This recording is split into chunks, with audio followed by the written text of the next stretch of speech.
determined to uncover the truth behind all her misfortunes, set off one morning to visit the great deity of their neighboring village called Igaga. On her return the next day, she quietly went into her mother's room without speaking to her and came out with a calabash retrieved from under her mother's bed and broke it. Her mother screamed from where she was and said she will confess.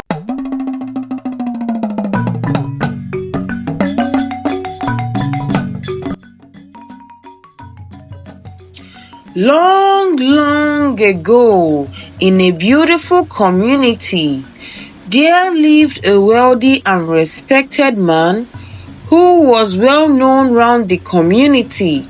He had a vast amount of land and plenty of resources to last him a lifetime. He got married to a lady called Amoge.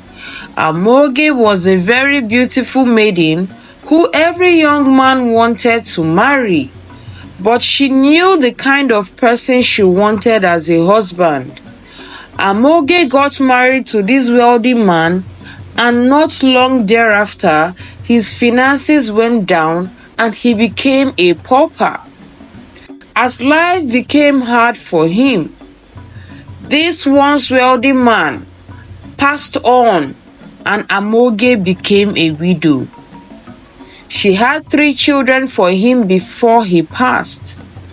Because Amoge was a very beautiful girl, another suitor came for her hand in marriage, and she quickly married again. He too was a very wealthy man. The same thing that happened to her first husband started happening to her second husband, as not too long after, his finances went down, and before you know what is happening, she became a widow again for the second time. She had 2 children for him. She now has 5 children from both marriages. People were already talking and wondered if she is responsible for the death of her husbands. The people started to gossip about the fact that she might be a witch.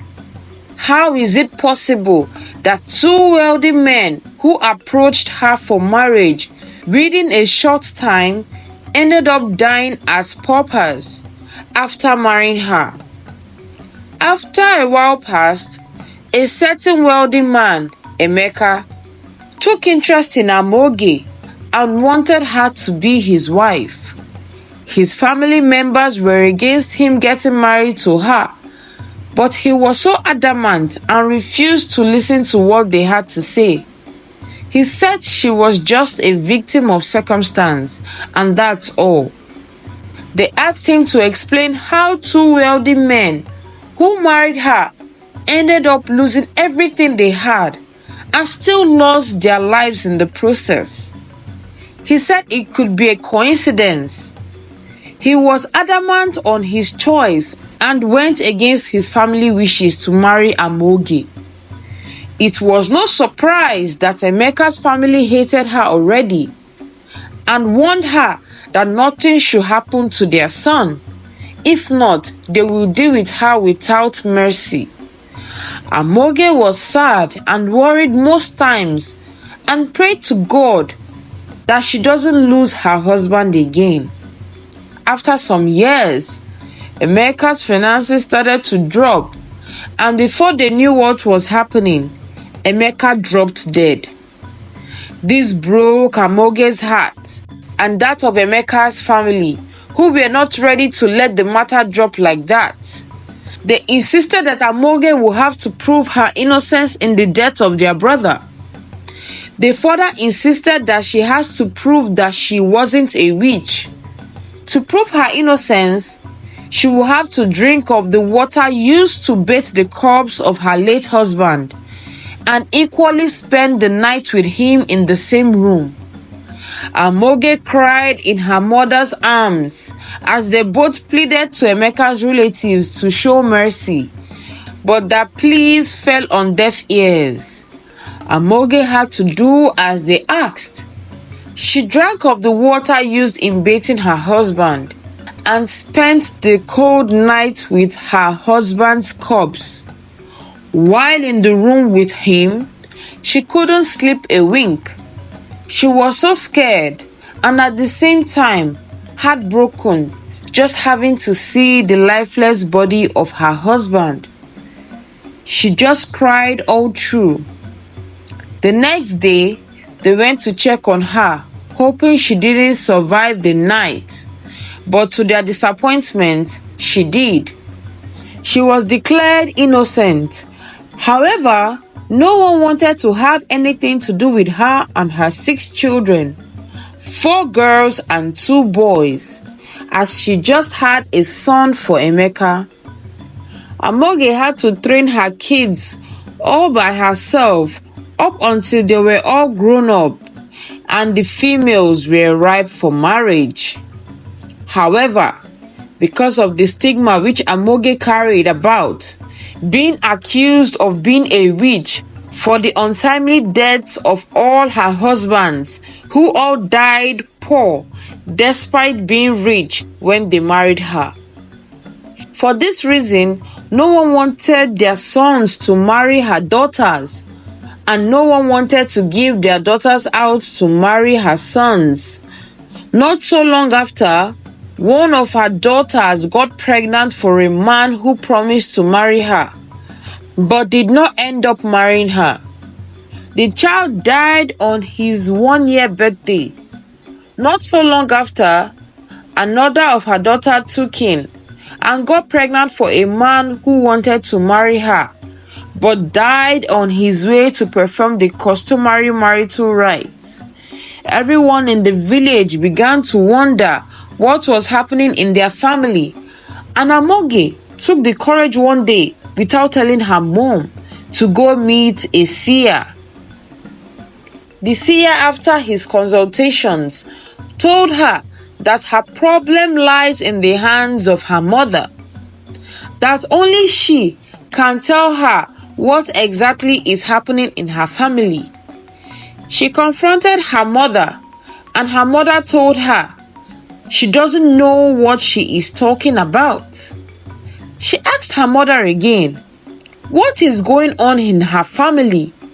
And her mother said there is nothing going on, that the tragic events in her lives were just mere coincidental. Her mother asked her why she did not inform her that she was going to meet a seer.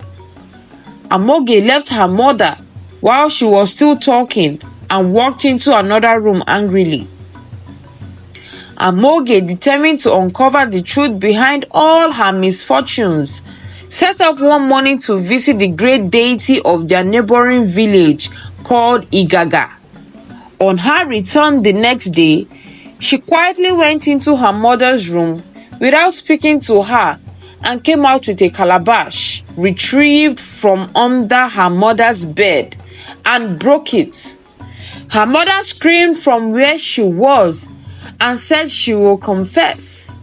She told Amoge that she was sorry for all she has caused her, but it wasn't intentional. She narrated that many years ago, when she was still married to her late husband, it was so difficult for them to conceive and bear a child. Thus, her place in her husband's house was being threatened. She explained that her in-laws had perfected plans to send her packing, that the love her husband had for her is what kept the marriage going.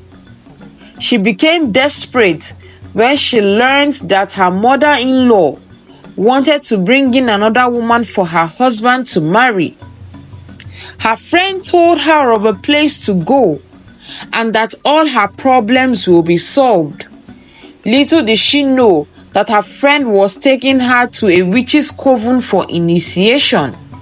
Indeed, they gave her a child, which was the only thing she really cared about and wanted so much, but it came with a price. They told her that the child will grow to be the most beautiful maiden anyone will set their eyes on, and many will want to marry her. But in all, anyone who gets married to her will lose their destiny and eventually lose their lives. That the same thing applies to her grandchildren. But if any of them gets pregnant without being married, the life of the child will be taken instead. She was also told never to tell anyone, if not, that she would die instantly. Amoge's mother apologized and said she was so sorry as she never intended things to happen this way. Amoge then asked how come the young man who wanted to marry one of her daughters died on his way coming. Amoge's mother informed her that his destiny has already been used by another altar, that he was worthless to them and did not want the marriage to hold. Amoge and her children screamed. Amoge asked her mother why she did all this, and people were calling her a witch even till date, that she did not know that the real witch is the woman she called a mother. Before her mother could say more, she started vomiting blood and died afterwards. The news of what happened in their family spread round like wildfire. Amoge told her kids that it's all over. The juju man she met in the neighboring village said the breaking of the pot would bring an end to all her problems. After it was obvious that the issues behind all Amoge's misfortunes has been uncovered, men started coming to marry her daughters one after the other, and her sons in turn got married. They had a big family and none died mysteriously again. The end. The lesson to be learned from this story is never let desperation make you do what you will end up regretting. Always know that God's gift is the best and it comes at the right time with no price to pay. Do not rush into passing judgment on someone without determining what the problem might be. Thank you so much for watching the story to the end. I hope you enjoyed listening to my story. Kindly leave us a comment. Please kindly click on the subscribe button as it helps us grow. Turn on the post notifications so you'll be the first to know when I drop a new story. Like, share, and I will see you in my next video. Till then, bye.